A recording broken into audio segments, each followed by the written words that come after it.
That, of course, was then candidate Donald Trump on the campaign trail. Now, critics are charging that his new proposed budget actually reneges on this key campaign promise. But the question is, does it really? And if cuts are coming to Social Security, Medicaid, and Medicare, how exactly might they impact you? It's that time again, time to tune out the hype and focus on the facts. Facts that matter to you, the income generation. Let's get started. Get ready to separate reality from myth. With us, David Scranton. David Scranton. David Scranton. David Scranton. But David Scranton says, hey, not so fast. How does it affect the markets? How does it affect the economy? Thanks to efficiencies in new technology and a staff of veteran analysts and portfolio managers, Sound Income Strategy strives to set new standards and bring institutional style investing to your portfolio.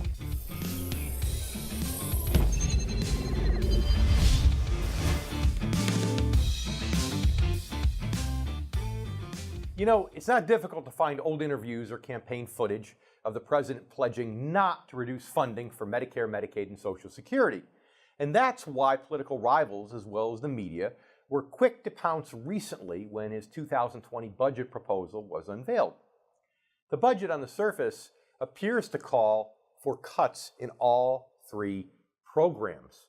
According to the White House, though, this is all done as a means of eliminating waste and inefficiency. Critics, however, say the cuts are damaging and amount to the president going back on a major campaign promise. So who's right?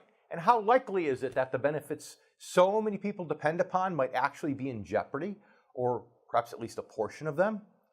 And on the flip side, might there be some good news on the horizon for younger baby boomers worried that Social Security won't be there for them by the time they start taking benefits? We're going to answer those questions and many more today. And we're also going to share some updates and some tips for maximizing your benefits right now. First, let's review why Social Security is once again making big headlines and what various experts are saying about the Trump administration's proposed 2020 budget. It's no surprise that President Trump's 2020 budget proposal was not greeted warmly by the mainstream media. President Trump and the press have had a combative relationship since the campaign trail. But in fairness to the press, whenever any administration first proposes a budget, its most controversial and criticized elements are what make headlines. And as far as this particular budget goes, the criticism has been aimed first and foremost at its plans for Medicaid, Medicare, and Social Security. In simple terms, here's what the budget outlines for these programs. Over the next 10 years, it calls for spending $1.5 trillion less on Medicaid, $845 billion less on Medicare, and $25 billion less on Social Security. According to the White House, the proposed Medicare changes aim to address waste and abuse in the system, which is an effort that both Republicans and Democrats have historically supported. As for how these proposals would affect patient care if they were approved, that's hard to predict. And this, according to Tricia Newman, director of the Kaiser Family Foundation's program on Medicare policy. Nevertheless, Newman stated that she fully expects healthcare providers and hospitals to pretty much automatically say that the cuts will harm seniors. And that's exactly what they're already beginning to say. The Federation of American Hospitals has said the Medicare cuts would be devastating. And the ARP, while praising the budget's overall efforts to address drug costs, said it is concerned about proposed cuts to programs that are important to seniors. The plan for Medicare in the budget reflects a broader Republican effort to reform all federal safety net programs, which are projected to come under an increasing strain in the coming years for a whole bunch of different reasons, which we'll talk about later in the show.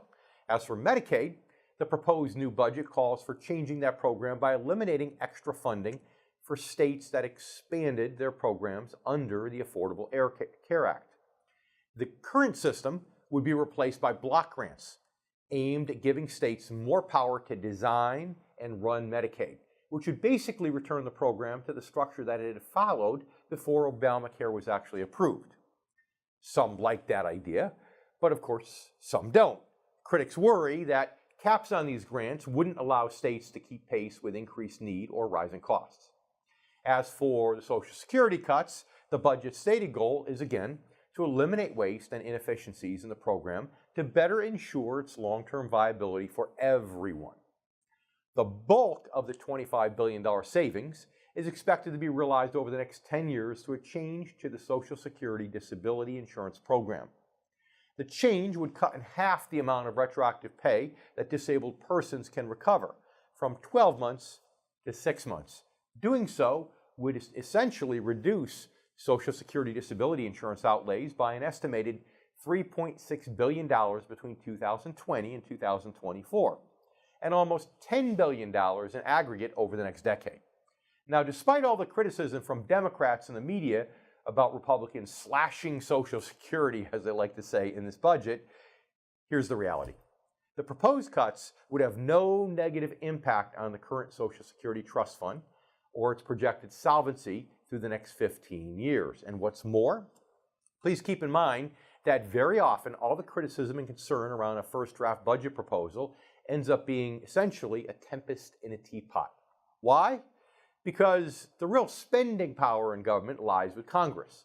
And no matter which party is in control, experts say presidential spending plans are usually deemed dead upon arrival into Congress. And top Democrats in Congress have already said essentially the same thing will happen with this one from the president. Now, hopefully what happens is that lawmakers will actually work together to pass a budget that truly does improve Medicare and Medicaid and Social Security in the short term, and then get busy addressing the serious longer-term needs, specifically of Social Security. I realize that very idea might sound laughable in the current divided political climate, but it's not as far-fetched as you might think, and we'll talk about that more in just a bit. Now it's time to bring in our next guest, a personal friend of mine and good friend of the income generation, financial advisor Steve Archer, founder of Strategic Senior Benefits Group right here in beautiful Fort Lauderdale, Florida. Steve, welcome back to the show. Thanks for having me, Dave. Before we get started, though, I want to take a minute and watch together, and also have our viewers watch, this clip of my interview, part of my interview with Lawrence Kotlikoff, the father of Social Security, if you will, that we did just within the last year. So let's play the clip, please. People are leaving hundreds of thousands of dollars or tens of thousands of dollars, depending on their circumstances, on the table because they don't understand the terribly complicated, outrageously long number of rules that Social Security has. They don't understand the payoff from waiting till 70 to start collecting your retirement benefit, and the payoff to wait till 66 in many cases for your spousal or widower benefit or divorce benefits. And they also don't understand that there are about 12 different benefits that are available to you under Social Security, not just your retirement benefit.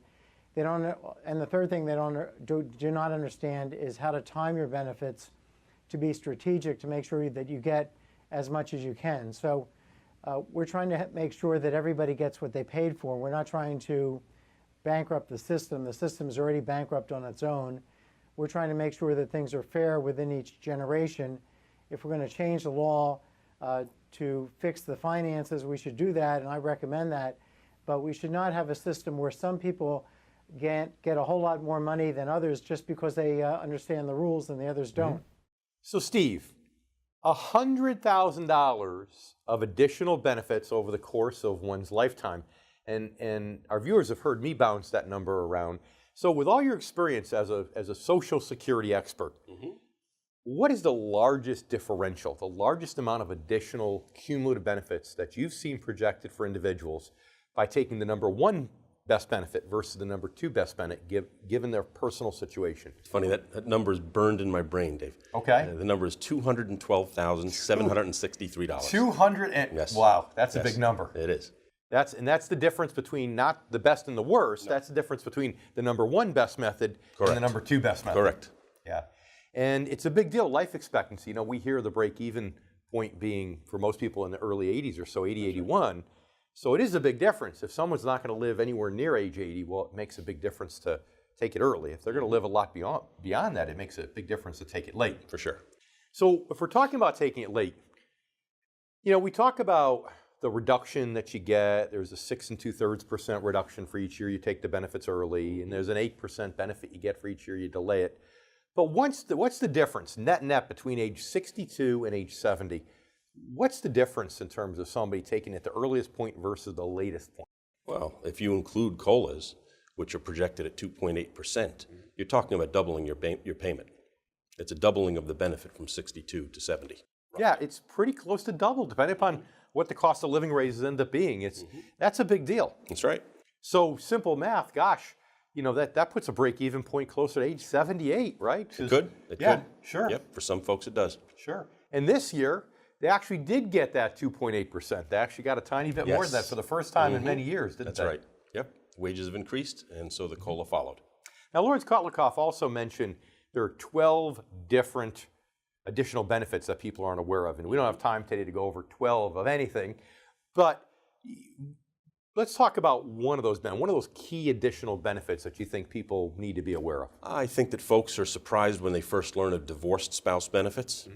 They're a little bit surprised at how the survivor benefits work. And then the last one, which surprises almost everyone, and frankly, it only covers a small percentage of the population, but if somebody's getting to 62, they're filing age, and they have young children, they are also eligible for a child's benefit. That's in right. addition. Yes. But the child is. Let's talk. We have 45 seconds left. Just Sure. tell our viewers about the survivor benefit, because that's something that affects a lot of people. Well, the part that surprises most folks is that when you file doesn't just have to do with what benefit you'll be receiving during your life, but also has a big effect on the benefit you'll leave behind for your survivor. And that's where a lot of folks get their eyes opened. Because the way it works is you get the higher, right? The higher the benefits. That's correct. Even you know, if I get the higher benefit and my wife predeceases me, then I get to keep my benefit. But yet if I predecease her, she gets mine and gives up hers. That's correct. And she gets all of your delayed retirement credits along with your primary insurance amount. So maximizing the benefit for the higher benefit recipient makes sense in case of death. So stay with us. We need to take a commercial break. You stay with us too. We'll be right back with more here on The Income Generation. I'm David Scranton. We'll be right back. If you're near or in retirement, head over to theincomegeneration.com and download your special report written specifically for the needs of the income generation. Again, those born before 1966. I'm David Scranton, and you've been watching The Income Generation. David J. Scranton, Amazon bestselling author, money manager, and national TV host, is on a mission to educate baby boomers about the need to shift from growth to income. If you're at or near retirement, focusing on income over growth can make all the difference in the quality of your retirement. Each week, David educates America on his Newsmax TV show, The Income Generation, where he provides special reports and more to teach baby boomers about the income model. Call now for a free copy of David's latest book. Go to soundincomestrategies.com/income to find out more.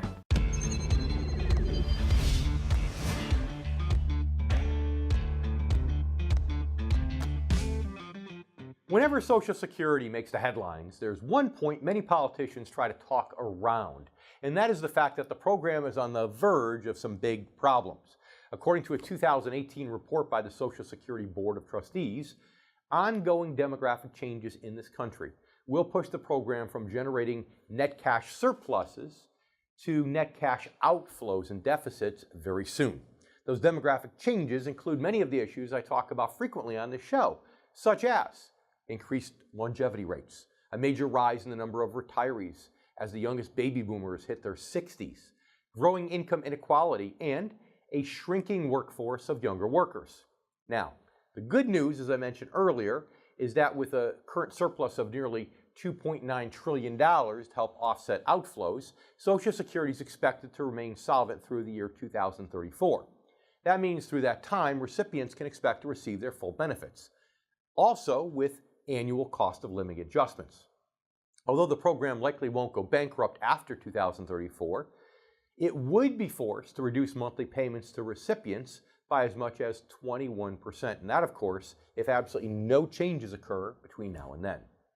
Now, according to estimates in the trustees' report, Social Security will run over a $13.2 trillion deficit between 2034 and 2092.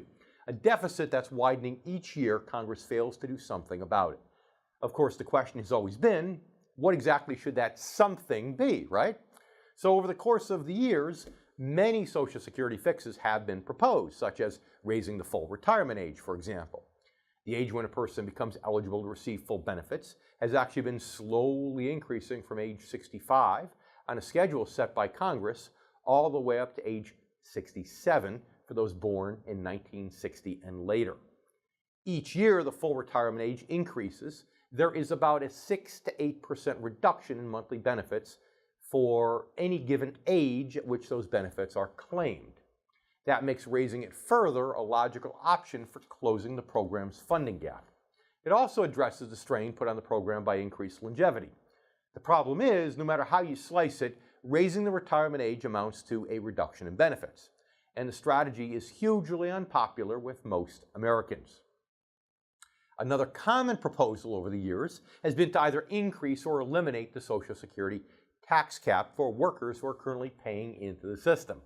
Now, proponents argue that either change would make Social Security's financing fairer and more equitable, in addition to filling the long-term funding gap. Critics say both options have serious downsides, including a potential tax increase for the middle class and overall negative impacts for the economy. Other commonly discussed Social Security fixes include longevity indexing, means testing, increasing the Social Security tax rate, that is the rate on which taxes are calculated on Social Security benefits, and recalculating the cost of living adjustment. Now, normally, these proposals actually end up amounting to a lot of partisan arguing and absolutely zero action. That could change soon. However, with the reintroduction of the Social Security 2100 Act in Congress. The 2100 Act aims to raise revenue to ensure no benefit cuts need to be made over the next 75 years. It seeks to replace the current estimated $13.2 trillion budget deficit with a $2.1 trillion budget surplus and to expand benefits for current and future beneficiaries. The Social Security 2100 Act has really been kicked around for 5 years now, since 2014, but insiders say that this year it could gain some real momentum on a bipartisan level. Now, of course, it would still have many hurdles to clear beyond Congress to become a law, and ultimately it may not really even be the right solution. Yet with all the ominous talk right now about possible cuts, yes, it is encouraging to know that behind the scenes lawmakers are again discussing the long-range problems that are facing and have been facing Social Security now for many, many years. And it's also good to see that they're considering working on possible solutions. Because even though Social Security alone is not enough to meet most people's needs and goals in retirement, it's more important than many people realize. And we'll talk about that a lot more coming up in just a bit. And we'll also share some important recent updates about the current Social Security program. And now it's time to welcome back Steve Archer, founder of Strategic Senior Benefits Group. Steve, thanks for sticking around. My pleasure. I have another piece that I want us to watch from Dr. Lawrence Kotlikoff just over the last year or so in my interview with him, and then we could talk about that in just a moment. Sure. So if you can roll that next clip, please. Well, it could be as low as 500. Our software actually calculates the number of choices we look at. Many are dominated, so when we say that we're looking at 30,000 choices, it could really represent 25 million. But a typical run of our software would have 30,000 different combinations that we're actually analyzing.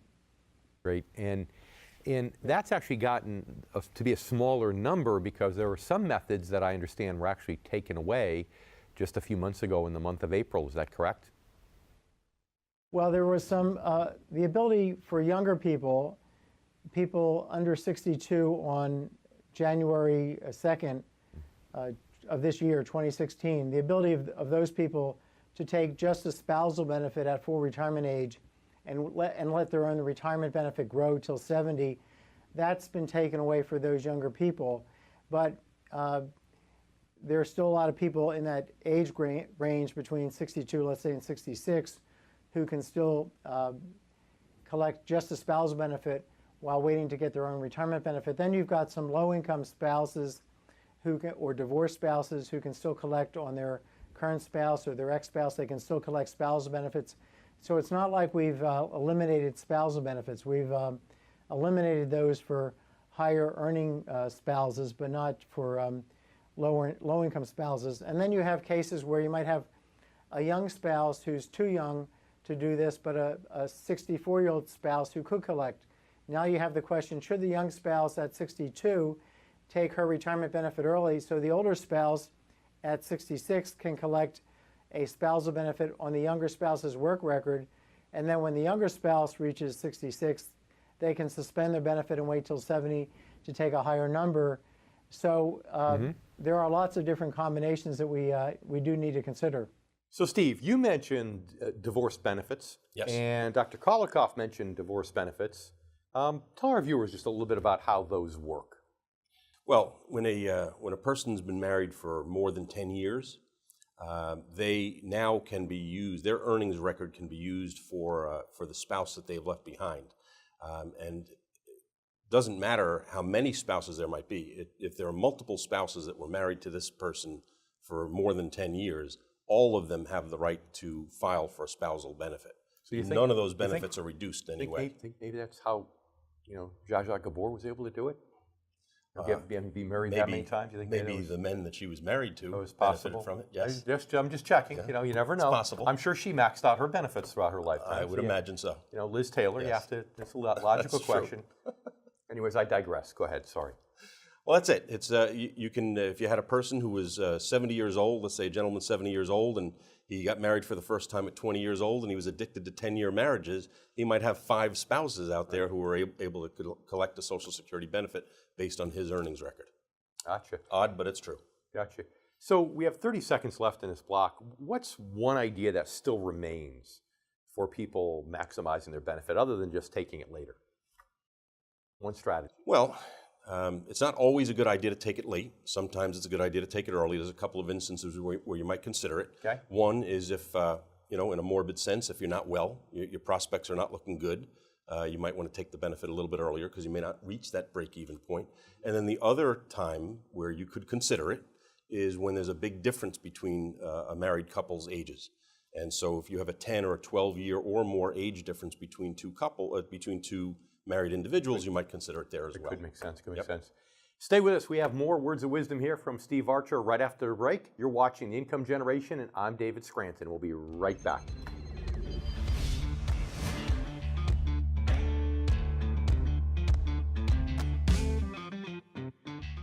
David J. Scranton, Amazon bestselling author, money manager, and national TV host, is on a mission to educate baby boomers about the need to shift from growth to income. If you're at or near retirement, focusing on income over growth can make all the difference in the quality of your retirement. Each week, David educates America on his Newsmax TV show, The Income Generation, where he provides special reports and more to teach baby boomers about the income model. Call now for a free copy of David's latest book. Go to soundincomestrategies.com/income to find out more.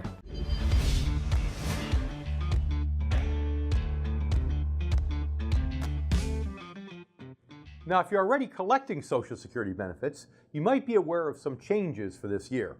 For example, your benefits are seeing an almost 3% increase this year due to the cost of living adjustment. We talked about this earlier.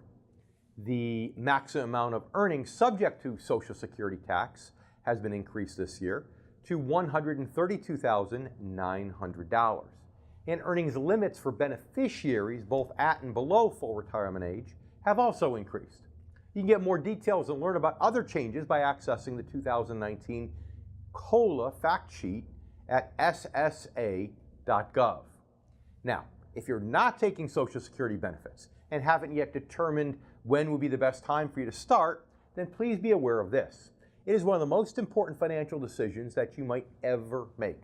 I stress this because, in my experience, many people tend to underestimate the value of Social Security in their retirement strategy. They take it for granted, or they simply don't realize the importance of coordinating it properly with their overall financial plan. But here's the fact for most Americans. Social Security is one of the biggest items on their balance sheet and a key part of their financial future. Even if you have what you feel is a comfortable amount in savings, apart from Social Security, your benefits are still a more important resource than you probably realize. That's because many people who believe that they have plenty of assets without Social Security haven't really taken the time to calculate their retirement income needs, with all the relevant details actually factored in. In other words, they're probably underestimating their income needs and are therefore overconfident in the ability of their savings and investments to meet these needs. For those folks, Social Security could be the key to ensuring that their overconfidence doesn't sabotage their retirement goals. As I've explained before, just as some people actually overestimate the value of their IRAs, they underestimate the potential value of Social Security. And this can be significant. For example, if your benefits start out at $2,000 per month, and if you live 10 years or more, you will receive more than $300,000 in lifetime benefits. And if you live 20 more years, you'll receive more than $600,000 in the course of your lifetime.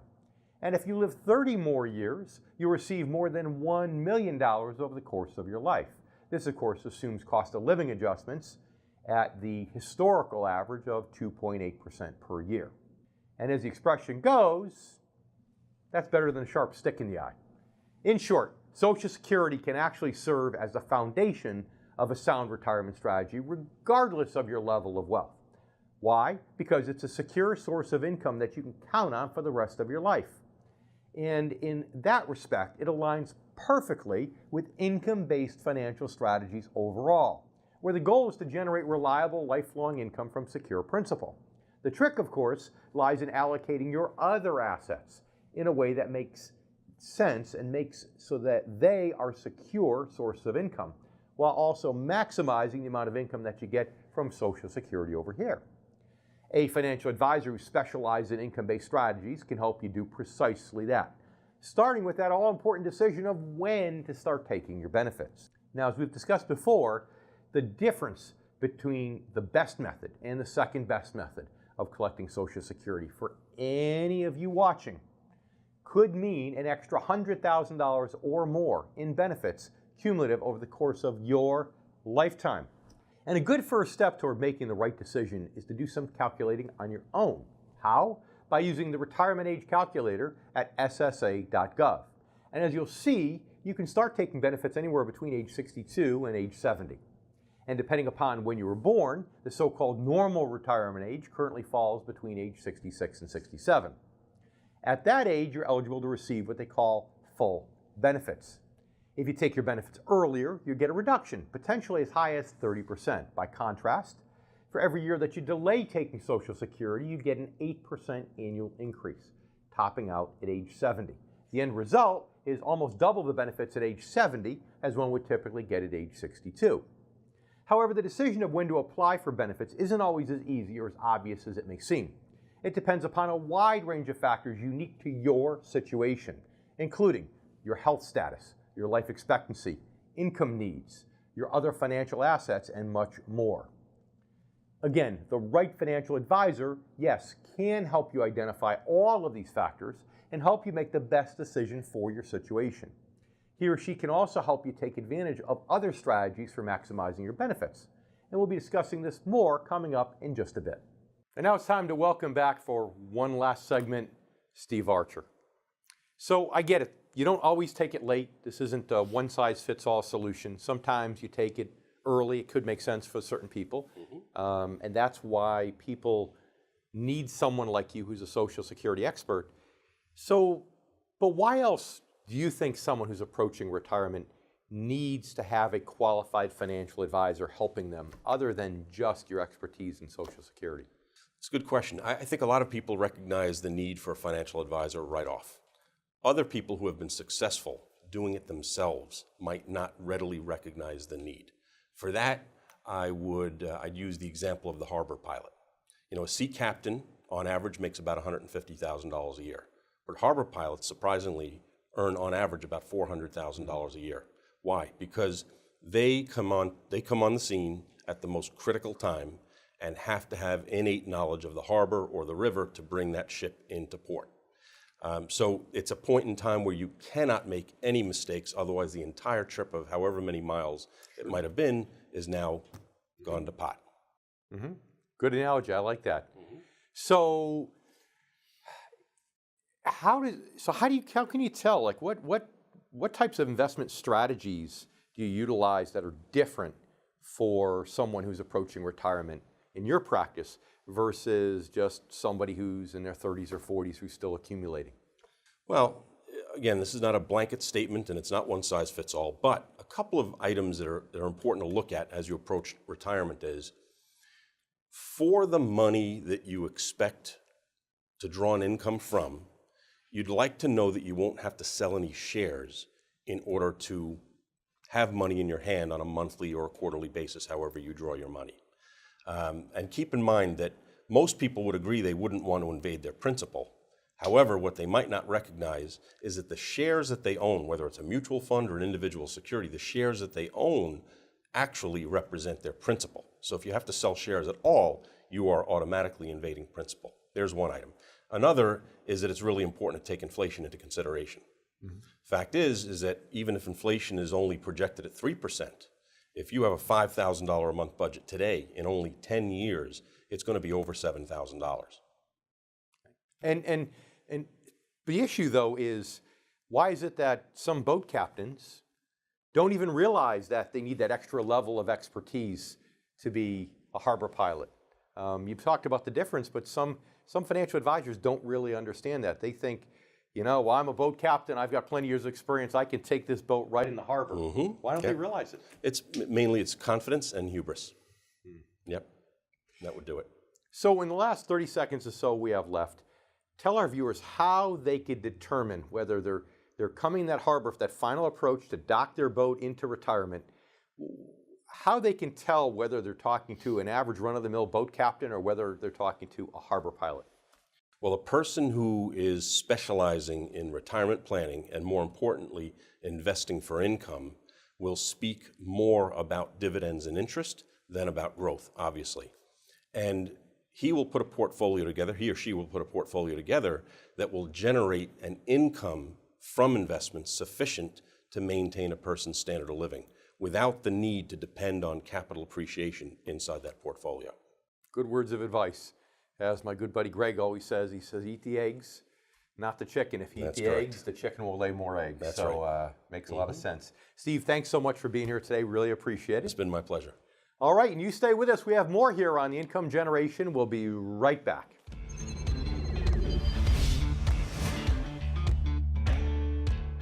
For behind-the-scenes photos, retirement planning tips, and upcoming giveaways, follow the Income Generation Show on Facebook. And don't forget to subscribe to our YouTube channel to watch video clips, guest interviews, and to catch up on past episodes.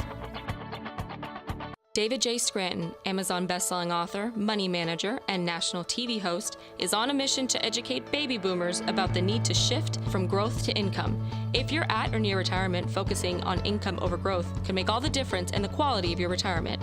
Each week, David educates America on his Newsmax TV show, The Income Generation, where he provides special reports and more to teach baby boomers about the income model. Call now for a free copy of David's latest book. Go to soundincomestrategies.com/income to find out more.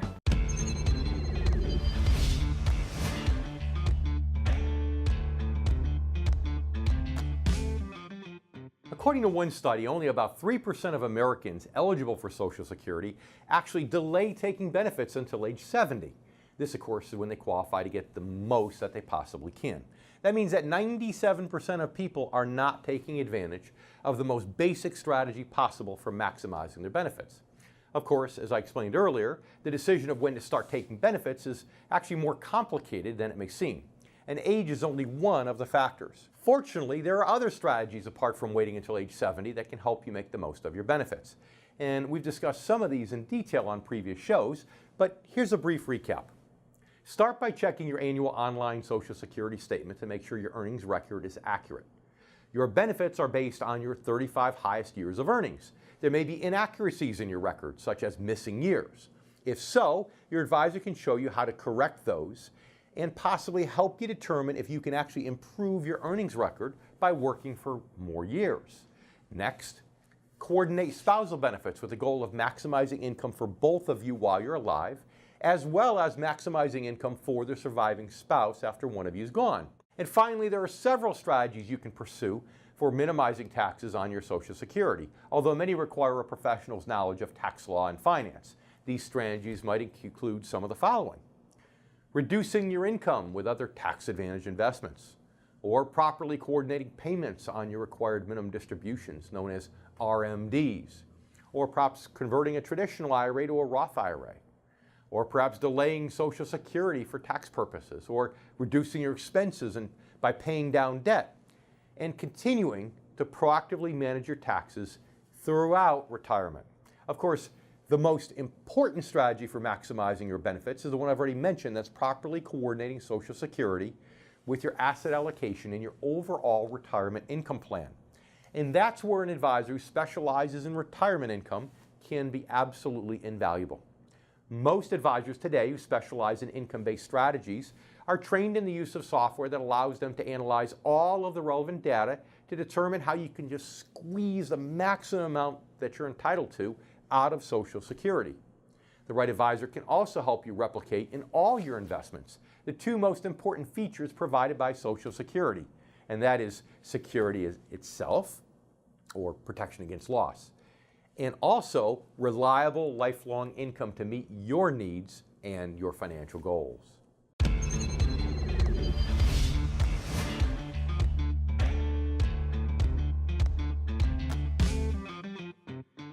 Read David J. Scranton's groundbreaking new book, Return on Principle: 7 Core Values to Help Protect Your Money in Good Times and Bad. Discover practical solutions to the financial challenges facing today's generation of retirees and near retirees. Learn the truth about Wall Street, the financial media, and the secrets they try to hide from everyday investors. This isn't just another book about investing. Working Americans who have lived through 2 major stock market crashes and the worst financial crisis since the Great Depression in the past 16 years don't need another book about investing. David Scranton's approach to financial planning is a holistic system designed for maximum protection, strategic growth, and reliable income regardless of market conditions. Stop planning for retirement with your fingers crossed. Read Return on Principle: 7 Core Values to Help Protect Your Money in Good Times and Bad. Available now. David J. Scranton, Amazon bestselling author, money manager, and national TV host, is on a mission to educate baby boomers about the need to shift from growth to income. If you're at or near retirement, focusing on income over growth can make all the difference in the quality of your retirement. Each week, David educates America on his Newsmax TV show, The Income Generation, where he provides special reports and more to teach baby boomers about the income model. Call now for a free copy of David's latest book. Go to soundincomestrategies.com/income to find out more. For behind-the-scenes photos, retirement planning tips, and upcoming giveaways, follow The Income Generation show on Facebook. And don't forget to subscribe to our YouTube channel to watch video clips, guest interviews, and to catch up on past episodes. If you're not using someone who's well trained in fixed income and you're born before 1966, it may just be time for you to break up with that advisor and move on. I would suggest someone who will care for you through these important years of your life. If you need help finding someone, call or write us. I'd also like to remind you of the special report entitled The Income Generation. This is available free to you, our loyal viewers, online. If you haven't downloaded your report, pick it up after the show.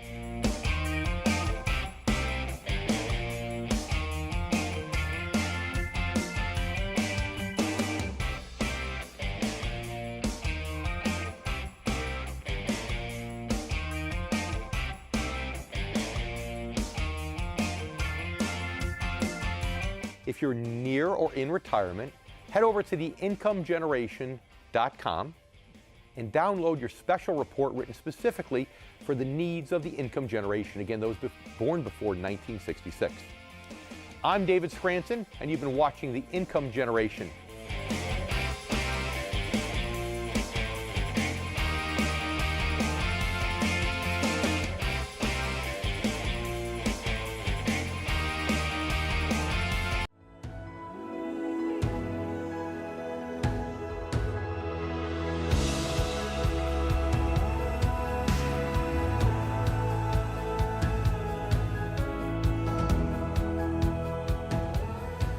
My goal is really educating folks out there. I think in the media today, financial independence is something that's looked at as this impossible task that only a small percentage of people in the country can do.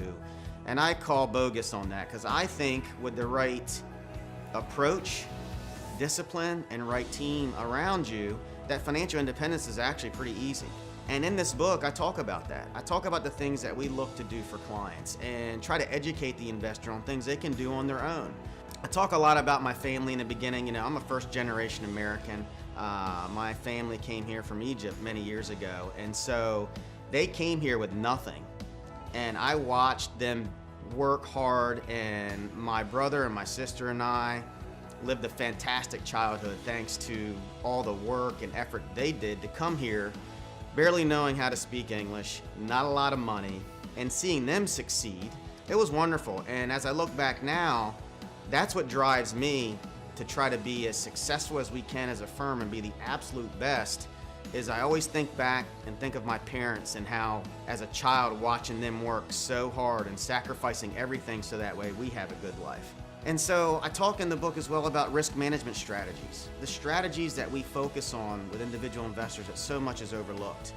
Anytime you put on CNBC, Fox Business, whatever it is, it's all about how high the stock market's going and you know, how wonderful it would be to find the next Facebook or the next Amazon. The reality is that's like going to the casino. There are proven approaches that you can take where you don't have to take a tremendous amount of risk to hit the level of success that you want. You just have to understand that it's not going to happen overnight.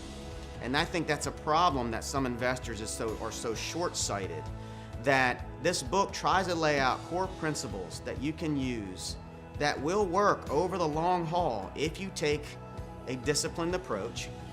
And I firmly believe in having someone that you can call it a financial coach, an investment advisor, a family member, someone that will look you in the eye and tell you when you're going off course and is not afraid to hurt your feelings.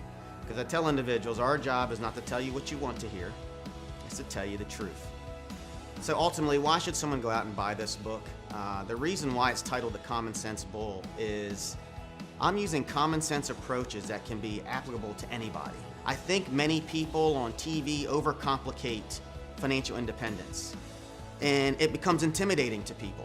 And they become intimidated, which means they don't do anything about it.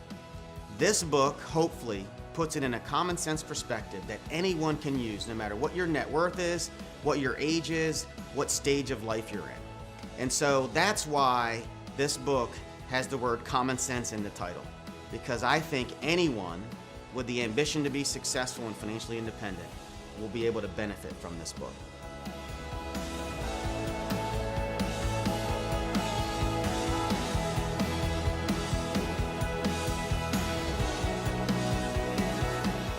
I'd like to thank our guest today for joining us for another episode of The Income Generation. I'd also like to thank you, our new and returning viewers. You know, Social Security, as most people know, has been around since 1935. It was actually established by FDR as part of the New Deal and in response to the economic devastation caused by the Great Depression. Since then, it's actually become an essential part of retirement for most Americans. In fact, a recent study found that today's beneficiaries depend upon their monthly Social Security checks for an average of 38% of their retirement income. And many retirees count on it for between 50 and 90% of their income. And as we discussed on today's show, even retirees who have significant savings and assets apart from Social Security often just simply do not realize how important that their benefits are to their overall strategy. But for almost as long as it's been around, Social Security has also been a hot-button political issue. While few politicians question its value or its importance, one side always seems to be trying to use Social Security to gain some sort of leverage amongst voters. Republicans accuse Democrats of mismanaging the program. Democrats accuse Republicans of wanting to take benefits away. We're seeing it again with the latest White House budget proposal, yet at the same time, even though it's not gaining as much media attention, we're also seeing some hopeful signs for the longer-term health of Social Security. At the very least, lawmakers are currently working on real proposals to help ensure the program's surplus will not be depleted within the next 15 years, resulting in benefit reductions. That, again, is the current projection thanks to some major demographic shifts taking place in American society today, primarily the overall aging of our population. The impact on Social Security is just one of the many unique challenges this shift is creating for today's generation of retirees and near retirees. But fortunately, these challenges are all surmountable. And for most Americans, their retirement goals are, yes, still within reach. But reaching those goals takes planning It takes education. It takes just the right strategy, and yes, it takes the right financial advisor. And ideally, that's one with the tools and expertise to help ensure that all your sources of retirement income are secure, that they're maximized, that they're keeping pace with inflation, and aligned with your goals year after year. Bottom line, if you're close to retirement and you really want to know how to protect and maximize your money, it's absolutely essential that you stay informed and up to date. And you know where you can do it, right here on The Income Generation. I'm David Scranton, and we'll see you next week. If you're near or in retirement, head over to theincomegeneration.com and download your special report written specifically for the needs of the income generation. Again, those born before 1966. I'm David Scranton, and you've been watching The Income Generation.